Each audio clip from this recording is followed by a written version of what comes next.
नमस्कार। हर हर महादेव। आप सभी पर सपरिवार सदगुरुदेव की अकारण अखंड असीम और अनवरत कृपा बरसती रहे।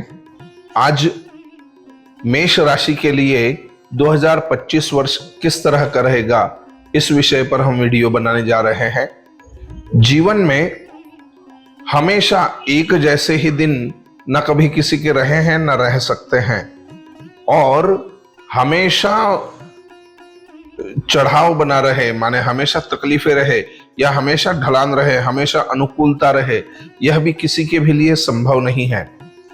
अतः अपने जीवन में होने वाली परिवर्तन या परेशानियां, इसके लिए बचाव के लिए हम क्या करें, और जब बहुत अनुकूलता है तो किस तरह से हम अपने आप को संभाले रखें, इन दोनों को जान लेने के लिए ही ज्योतिष या वर्षफल देखा जा सकता है।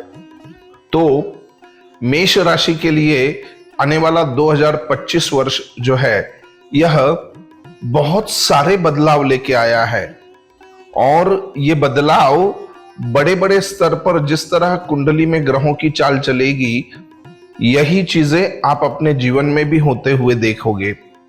जैसे मार्च में आपको 7.5 लगने जा रही है। शनि की 7.5 का नाम सुनते ही बहुत लोगों के कान खड़े हो जाते हैं, और हो भी क्यों ना, भगवान शनिदेव अपना प्रभाव भी इस तरह से रखते हैं। तो निश्चित ही जो बोया है वही पाएगा, ये जीवन का नियम है। लेकिन मेष राशि के लिए यह 7.5 कुछ स्तर पर एक अच्छा प्रभाव बताने जा रही है। मंगल और शनि, मंगल जो आपके राशि स्वामी है वो भी एक अच्छी अवस्था में रहेंगे। साथ में 7.5 का जो प्रभाव होगा वो विशेषतः शारीरिक स्तर पर आपको कुछ तकलीफें दे सकता है। अब ये जो 7.5 के प्रभाव है ये रहेंगे तो 7.5 वर्ष तक, लेकिन अगर 7.5 के प्रथम स्तर पर ही पहले 2.5 वर्ष में ही अगर कुछ शनि महाराज के लिए या शनि ग्रह के लिए आप कुछ रेमेडीज, कुछ उपाय, कुछ अनुष्ठान या कुछ टोटके इस तरह के कर लेते हैं कि जो आपको लंबे समय तक एक अच्छा परिणाम देंगे, तो ये एक छत्र की तरह आपके लिए काम करेगा। जैसे बारिश तो होगी, लेकिन अगर आपके पास छाता है अगर, तो उस बारिश में आप भीगोगे नहीं, या फिर बहुत कम छांटे आप पर जल के पड़ेंगे। ठीक इसी तरह 7.5 के शुरुआत में ही अगर आप कुछ अनुष्ठानात्मक क्रिया करवा लेते हैं, कार्य, तो आपको बहुत अच्छे लाभ इस 7.5 के समय में भी मिल सकते हैं। अब ये इस पर निर्भर करता है कि आपका कार्य क्षेत्र क्या है। अगर आपको स्वतंत्र रूप से ज्योतिषीय परामर्श चाहिए तो नीचे नंबर दिया गया है, उस पर आप फोन कर अपनी अपॉइंटमेंट बुक कर सकते हैं और अपनी कुंडली के बारे में जान सकते हैं।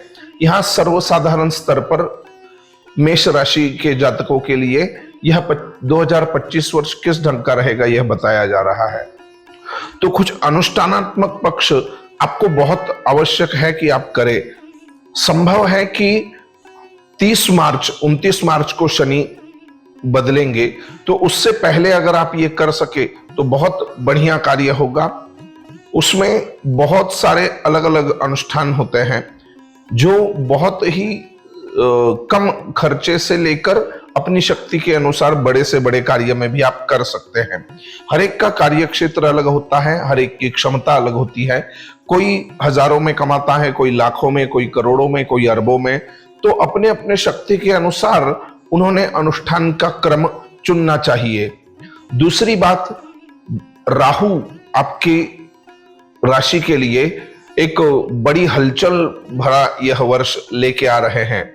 याद रखिएगा, अगर कहीं आपने इन्वेस्ट किया हुआ है तो उसमें से कुछ चीजें आपको फिर से वापस मिलेगी, कुछ फायदा आपका होगा, लेकिन फायदे के साथ नुकसान क्या होने जा रहा है उसको भी देख लीजिएगा। बहुत सारी भ्रमात्मक स्थिति आपके सामने बनेगी। ऐसे ऐसे प्रोजेक्ट्स या ऐसे ऐसे लोग आपसे मिलने आएंगे जिसको आपने सोचा भी नहीं होगा कि यह कभी हमारे फायदे की बात सोच सकता है या फायदा कर सकता है, उस वक्त बहुत ध्यान से रहिएगा। सावधानी और सतर्कता इन दोनों को ही साथ में बना के चलिएगा, तो ही इस वर्ष में आप अच्छा फायदा उठा सकते हैं। अन्यथा फंसाने वाले ही लोग ज्यादा मिलने वाले हैं। राहु के द्वारा यह होगा। जैसे ही आपका जून जुलाई पूर्ण होते आता है, आपको शरीर की कुछ समस्याएं दिख सकती हैं। उसमें विशेष करके दांतों से संबंधित कुछ चीजें, पैरों से संबंधित कुछ चीजें या पेट से संबंधित कुछ तकलीफें, इन 3 स्तरों पर आपको तकलीफ हो सकती है। इसके अलावा घर में रिलेशंस से, माने घर में जो भी लोग हैं, पति पत्नी, माता पिता, इनके साथ या बच्चों के साथ संबंध कुछ बिगड़ सकते हैं। अच्छा होगा कि आप इस वक्त थोड़ा अपने जबान पर कंट्रोल रखें। ऐसे भी मेष राशि वाले लोग तीव्र प्रतिक्रिया देने वाले होते हैं, तो प्रतिक्रिया के जगह आप संवाद को स्थान दे। अगर तुरंत किसी पर रिएक्ट ना हो, अच्छे ढंग से उसको रिस्पॉन्स दे, तो आप आने वाली कठिन परिस्थिति को या दुविधाजनक परिस्थिति को सुविधा में बदल सकते हैं। इसी के साथ साथ शनि और राहु दोनों एक साथ परिवर्तन करके आपकी पत्रिका में कुछ योग इस तरह बनाएंगे कि आप जहां भी हैं वहां से परिवर्तन करने की आपको इच्छा होगी। फिर वो परिवर्तन घर के स्तर पर हो सकता है, या दूसरा मकान आप ले सकते हैं, या तो फिर आप कहीं पर सेवा में है, जॉब में है, नौकरी में है, तो उसमें कुछ परिवर्तन आपको चाहिए। इस ढंग का आपका मन एक बन सकता है, या वो परिवर्तन आपका हो सकता है। अगर आप बिजनेस में हैं तो बिजनेस की स्ट्रेटेजिकल चेंजेस, बिजनेस में कुछ पद्धतियां, कुछ नई चीजों को आप एक्सेप्ट करेंगे, और ये होना भी चाहिए। लेकिन मैं आपको तीसरी बार कह रहा हूं, बड़ी सावधानी से कुछ भी कार्य कीजिएगा। यह वर्ष आपके उत्थान और पतन दोनों का रास्ता प्रशस्त करने वाला है, क्योंकि मंगल प्रधान वर्ष आ रहा है और शनि भगवान भी कर्म के फलदाता है। तो दोनों प्रकार के ग्रह ऐसे ही होंगे कि जो आपके कर्मों का लेखा जोखा आपके सामने रखेंगे। मिलेगा तो वही जो आपने बोया होगा, लेकिन अगर कुछ गलतियां हो गई है तो उसके लिए कुछ प्रोटेक्टिव उपाय आपने करना आवश्यक है। इस वीडियो के अंत में कुछ उपाय भी मैं आपको बताऊंगा। तीसरी बात आप लोगों ने ध्यान में रखनी है, व्यवसाय स्थान में होने वाले परिवर्तन में कुछ नए लोग आपके संपर्क में आ सकते हैं। उन नए लोगों को चुनते हुए या उन पर भरोसा करने से पहले बहुत बार उनको टटोल ले, हर प्रकार से उनकी परीक्षा कर ले, परीक्षितता कर ले। जरूरी नहीं है कि आप बहुत ज्यादा बढ़ जाए, लेकिन जरूरी यह है कि जो अभी आपके पास है वह सुरक्षित रहे, अन्यथा आपको किसी धोखेबाजी का भी शिकार बनना पड़ सकता है। जिन भी लोगों को इस वर्ष 7.5 आरंभ होने जा रही है, विशेष करके मेष राशि के लोगों को, उन्होंने भगवान शनि के लिए दीपदान, शनिवार के दिन तैल का दीप अवश्य समर्पित करें। सरसों के तेल का करें तो अधिक उत्तम होगा।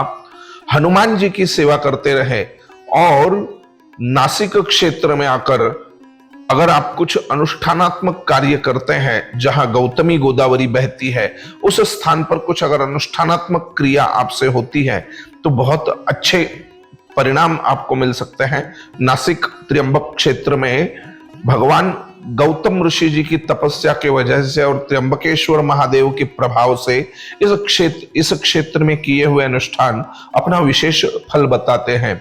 अनुष्ठानात्मक क्रियाएं अगर किसी को करवानी है तो नीचे दिए गए नंबर पर आप संपर्क कर अपने अनुष्ठान के लिए आप जानकारी ले सकते हैं। इसी प्रकार अगर मंगल राशि के किन्हीं जातकों को अपनी पत्रिका बताकर स्वतंत्र परामर्श लेना है तो नीचे दिए गए नंबर पर आप संपर्क करके परामर्श ले सकते हैं। आशा करता हूं कि मेष राशि का 2025 का यह फलादेश आपको सावधानियों में किस तरह रहना है इसका मार्गदर्शन करेगा। आपके संपर्क में कोई मेष राशि के आपके मित्र हैं या कोई संबंधी है तो उनको यह फलादेश आप भेज सकते हैं, उनको बचा सकते हैं, उनके होने वाले पतन से बचाव कर सकते हैं। मिलेंगे फिर से मेष राशि से संबंधित और कुछ जानकारियां और किसी नए राशि के फलादेश को लेकर एक दूसरे वीडियो में। तब तक के लिए सावधान रहे, सतर्क रहे और अपने कल्याण के लिए नित्य प्रयत्नशील रहिएगा। हर हर महादेव।